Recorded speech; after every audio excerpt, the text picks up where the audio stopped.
আজকের গল্প দুষ্টের ছল।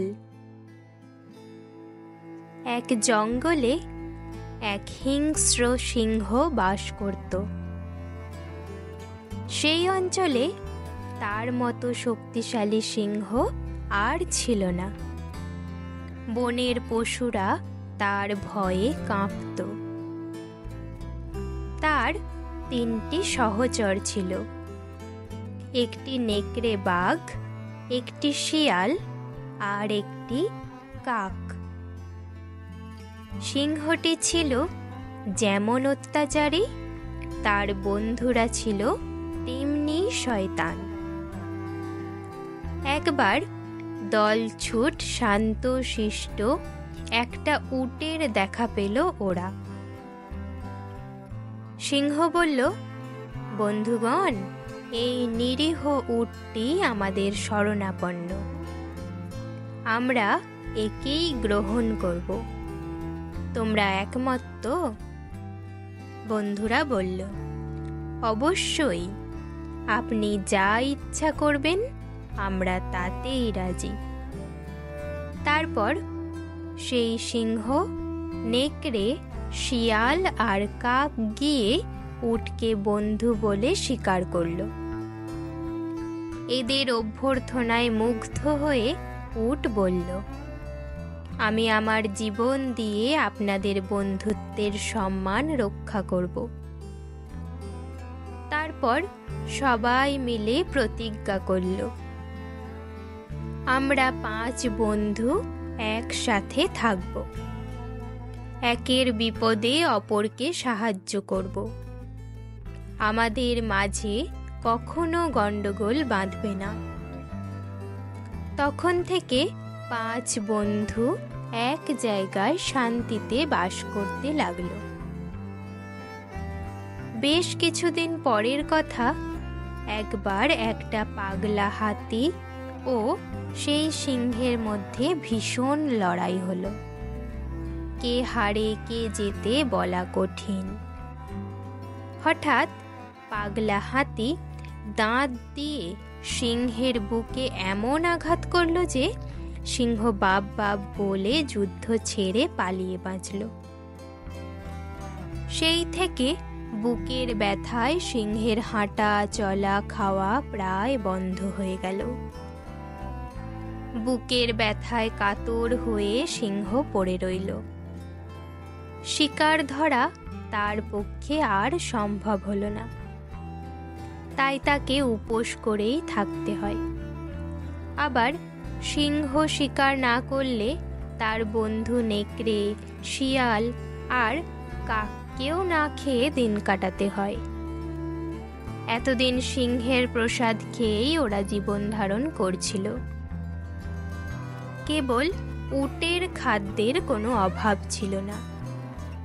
তবে বন্ধুদের কষ্টে সেও মনে মনে মর্মাহত হলো। কোনো একদিন উট গেছে খাবারের সন্ধানে। সেই সুযোগে কাক, শিয়াল আর নেকড়ে এসে সিংহকে বলল, মহারাজ, পেটের জ্বালায় আমাদের প্রাণ যায়। তা সত্ত্বেও আপনার কষ্ট আর সহ্য করতে পারছি না। একে আঘাতের বেদনা, তার উপর ক্ষুধার জ্বালা। আমাদের অনুরোধ, মোটা সোটা উটটাকে খেয়েই প্রাণ রক্ষা করুন। সিংহ বলল, ছি ছি, এমন পাপের কথা মুখে এনো না। উট আমাদের বন্ধু, না খেয়ে প্রাণ গেলেও বন্ধুকে খেয়ে বেঁচে থাকার স্বাদ আমার নেই। কাক, শিয়াল এবং নেকড়ে বলল, তাহলে আমরা খুঁজে দেখি কোনো শিকারের সন্ধান এই জঙ্গলে পাই কিনা। এই কথা বলে তারা শিকারের খোঁজে বেরিয়ে পড়ল। কিছু দূর যেতেই কাক বলল, ওই দেখো, উট বেচারা খেয়ে দিয়ে পেট ভরে সিংহের কাছে যাচ্ছে। নেকড়ে বলল, আমরা না খেতে পেয়ে যত শুকোচ্ছি, ও যেন ততই নাদুস নুদুস হচ্ছে।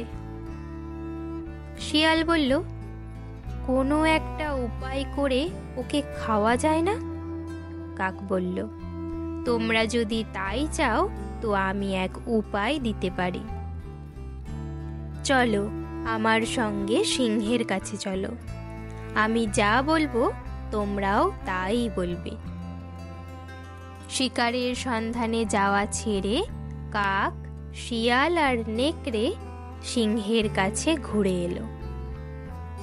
তারা দেখল উট বন্ধু সিংহের পাশেই বসে আছে।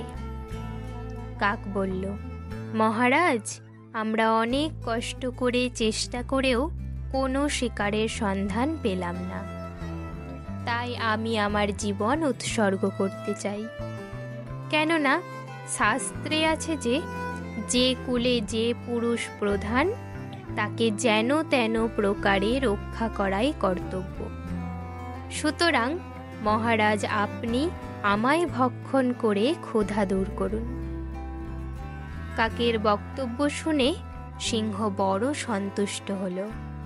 সে হেসে উত্তর দিল, তোমায় খেয়ে তো পেট ভরবে না বন্ধু। শিয়াল বলল, মহারাজ, তাহলে আমায় ভক্ষণ করুন। আমায় ভক্ষণ করলে পেট ভরতে পারে। ধূর্ত শিয়ালের কথা শেষ হতে না হতেই নেকড়ে বলল, মহারাজ, খেতেই যদি হয় তবে আমায় খেয়ে ক্ষুধা নিবৃত্তি করুন। দয়া করে আমাকে স্বর্গবাসের সুযোগ করে দিন। শাস্ত্রে বলে, বন্ধুর জন্য প্রাণ ত্যাগ করলে স্বর্গবাস সুনিশ্চিত। সিংহের দুঃখের সঙ্গে সে উত্তর দিল, ছি ছি, তোমরা আমার স্বজাতি। স্বজাতিকে খেলে যে মহাপাপ হবে। তোমরা তো আমার আপনজন। শান্ত গলায় উট বলল, বন্ধু, আমায় খেয়ে আপনার প্রাণ রক্ষা করুন। আমায় বধ করলে কোনো অন্যায় হবে না। উটের কথা মুখে থাকতেই সিংহ, নেকড়ে আর শিয়াল একসঙ্গে তার উপর ঝাঁপিয়ে পড়ে তাকে বধ করে তিনজনে মহা আনন্দে আহার করে প্রাণ রক্ষা করল।